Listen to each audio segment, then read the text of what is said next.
Buon pomeriggio a Good tutti. afternoon, everyone. Sono contenta di avere I'm very l'opportunità happy to di have the presentare in qualità opportunity di of portavoce presenting dell'ufficio here as a quello che è stato il spokesperson nostro of lavoro our nell'ambito office, della our tutela. work in the field of E come safeguarding. vedrete And nella as you will diapositiva vi see è l'immagine here on the screen, you can see a small plant growing up.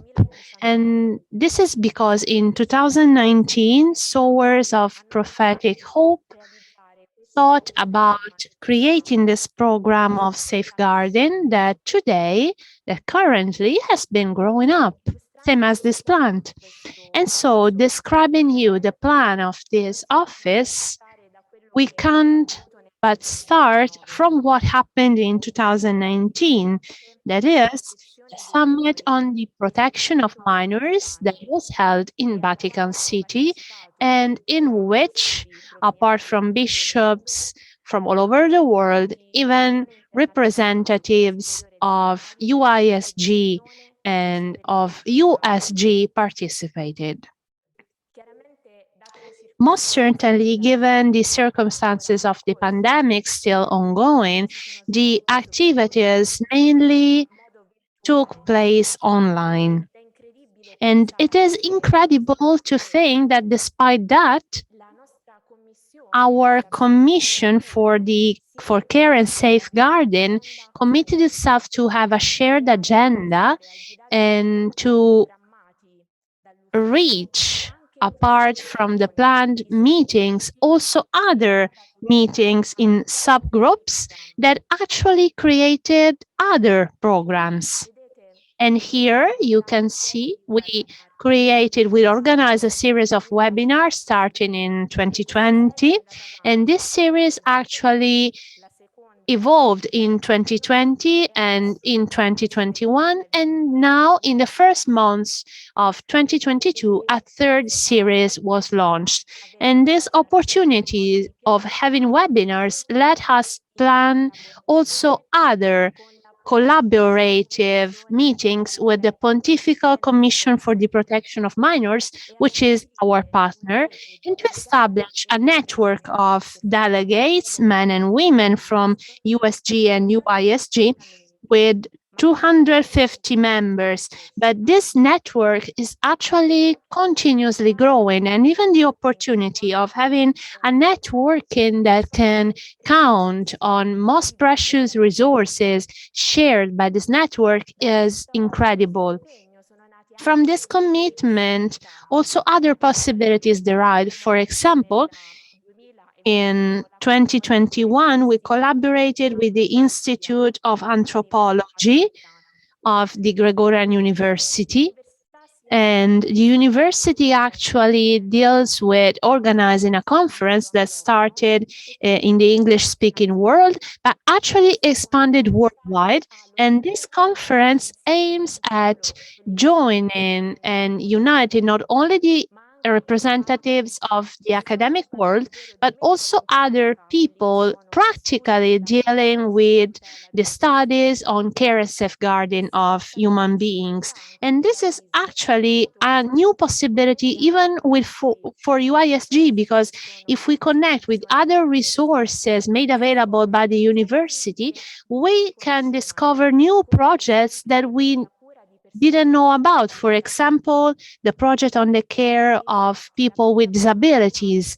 In fact, the platform that was created in that context made it possible to develop new areas. For example, the focus on the world of people with disabilities. And this is also a focus that is very important among sisters in their apostolates. There are several platforms that have been created, and even last year with Telefono Azzurro, UISG was present during the European Day for the Protection of Children and Adolescents and Teenagers against exploitation and sexual abuses. Apart from that, this commission also supported the initiative of those international organizations for victims and survivors that request a World Day to acknowledge the victims of survivors of sexual abuses. Therefore, the commitment that we worked on also enabled us to enter a new network of the church in safeguarding, for which UISG was also consulted by the Holy See also for decisions concerning other fields of safeguarding. And this collaboration actually brought to an increasing growth in this field. And we know that our apostolic constitution, Predicate Evangelium, exists that foresees that developing new practices and strategies for safeguarding in the institutes of religious life is an essential element and the main focus of this new organization of the Pontifical Commission for the Protection of Minors actually focuses on guidelines and policies. And we committed on that. And even with Sister Tiziana, with the workshop that we recently organized with the participation of another canon lawyer, Sister Delfina, we focused on this topic because what even Pope Francis reminded us in the last plenary of the Pontifical Commission is that we need to have these tools for protection because they can safeguard the whole communities, both superior generals and the councils and even their members. And this is the aim of these policies. Moreover, listening is crucial. Another element that Pope Francis hoped for is the creation of national listening centers. When we talk about victims and survivors, we also talk about all contexts. Don't just think that there are only some categories of victims. Even the authority can be living in such a situation. And Sister Tiziana will also talk about it. And so we mainly focus on the praxis and the culture of safeguarding. And the invitation that our executive secretary shared was that of having for each congregation some delegates for safeguarding. So it is important that you appoint someone for this role, and the commission has been committing itself attentively to diversify formation for superior generals and for delegates for safeguarding, always keeping in mind that supporting delegates means also helping superior generals. So, hence the aim of this work. It is also important to have some standards, parameters, criteria, encouraging one another. Even UISG adopted a child protection policy in March 2021, and this formation path concerning policies, which is not only a document to be read, is really crucial. And this is something that we are all encouraged to work on. Another very important question is that of the dimension of the abuses to adults. And so adults in a position of vulnerability, because this expression can be preferred to vulnerable adults. So there are many programs and there are many hardships in this path. But most surely, we can also count on many resources. There are external resources which are really precious, as we also need to evaluate the very scientific strategies. If we think about the independent surveys of sexual abuses in the church, they can surely be of great value, but we can also draw inspiration from other sources for lifelong and ongoing formation. And so in this image, you can see there is a boat, there is a ship actually in the sea. And so in this work, you sometimes feel like this boat in a very hard situation, in a very agitated sea.